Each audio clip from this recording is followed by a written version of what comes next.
Thanks to everyone who have subscribed. If you have not, please do. And thanks for coming out here. I really appreciate you. Assassination attempt on Oshiomhole. Pressure mounts on police to release suspects. The crisis rocking the Edo State chapter of the All Progressive Congress, APC, entered a dangerous and worrisome phase last week, with an alleged assassination attempt on the embattled national chairman of the ruling All Progressive Congress, Adams Oshiomhole. Loyalists of the former governor are, however, aggregated over a similar plot by the police in order not to release the suspect, in conjure with the government to cover up the case.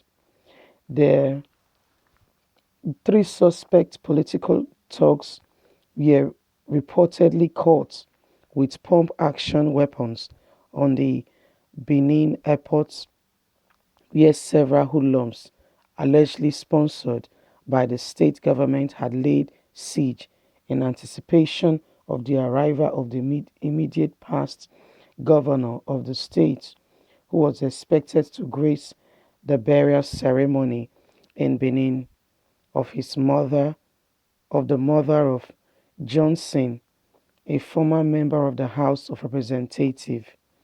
Like they had done in the recent past times, Oshiomhole came to town. They had been recently they have been recruited to attack and embarrass the former governor, who has been at loggerheads with his successor, Godwin Obaseki. Three chieftains of the party had in the last 1 month escaped assassination attack, which has been linked to the protested power play within the ruling party in the state. First was Henry, immediate past Attorney General and Commissioner of Justice in the state, whose two-story building, law enforcing law office and building, was attacked by gunmen. Thursday, January 30th, Idahogbon claimed he personally collected 77 bullets at the scene downstairs, not to talk about one targeted at his first floor office. The other two were Francis, leader of the party in Edo Central, and Lawrence, the fractional secretary of the party, whose house were bombed in the dead of the night.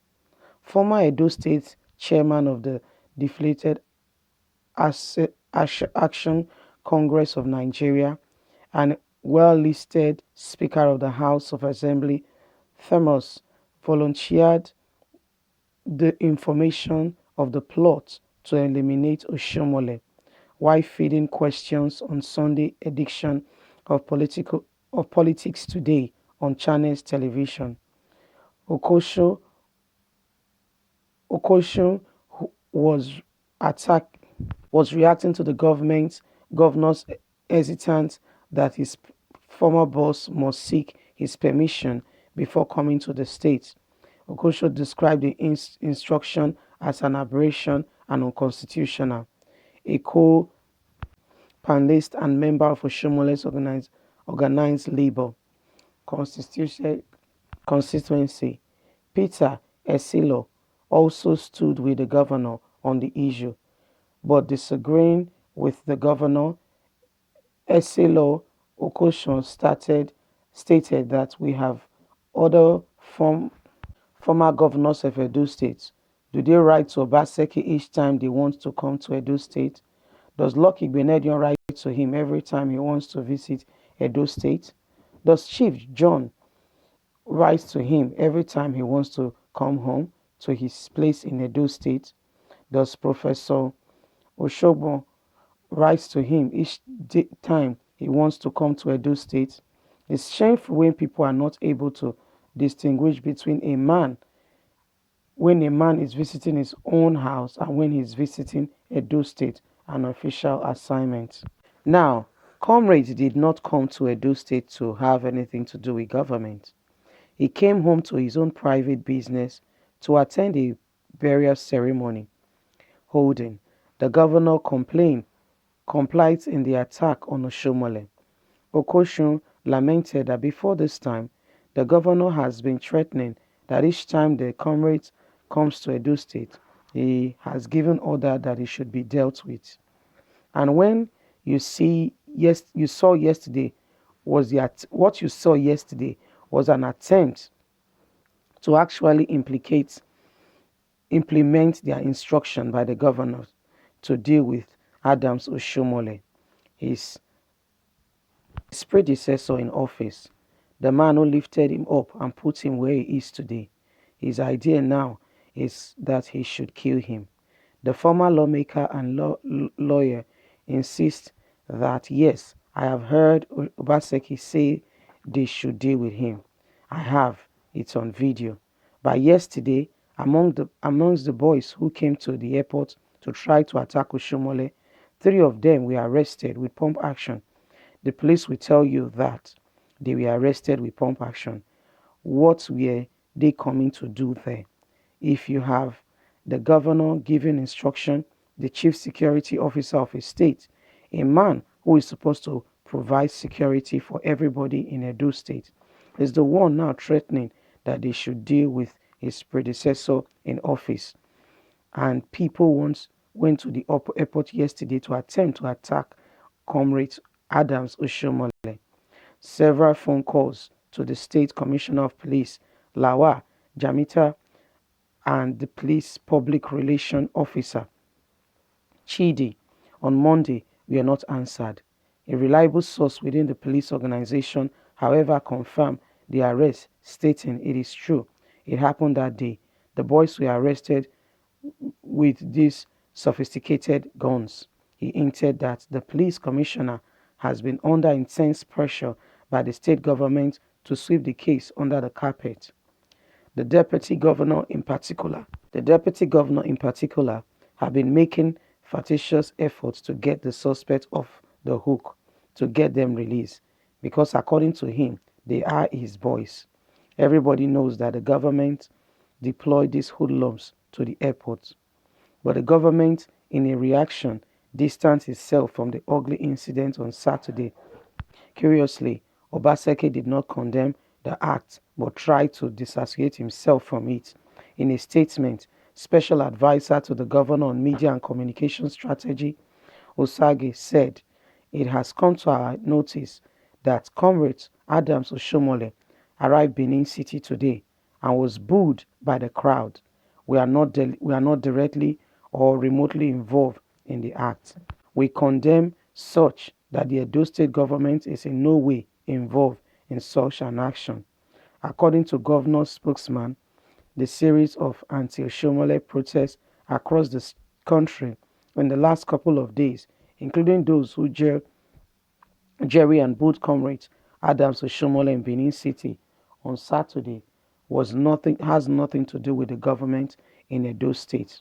Oshiomhole, just like any other law-abiding citizen, is welcome into the state as long as it does not engage in any activity capacity of disrupting peace and safety. But Oshiomhole, the victim of the various attacks, confirmed it, narrating his experience. He said he has received prior information that Obaseki was trying to prevent him from coming to Benin and has actually mobilized thugs to stop him. According to his account, he called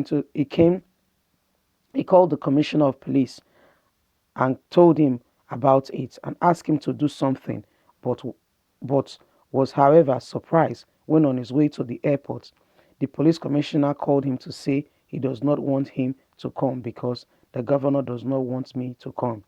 I asked him why. He said because of the situation at the airport and the number of thugs that were there.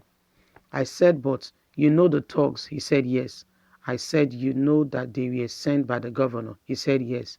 He even said the governor's CSO is there and the retired DSP.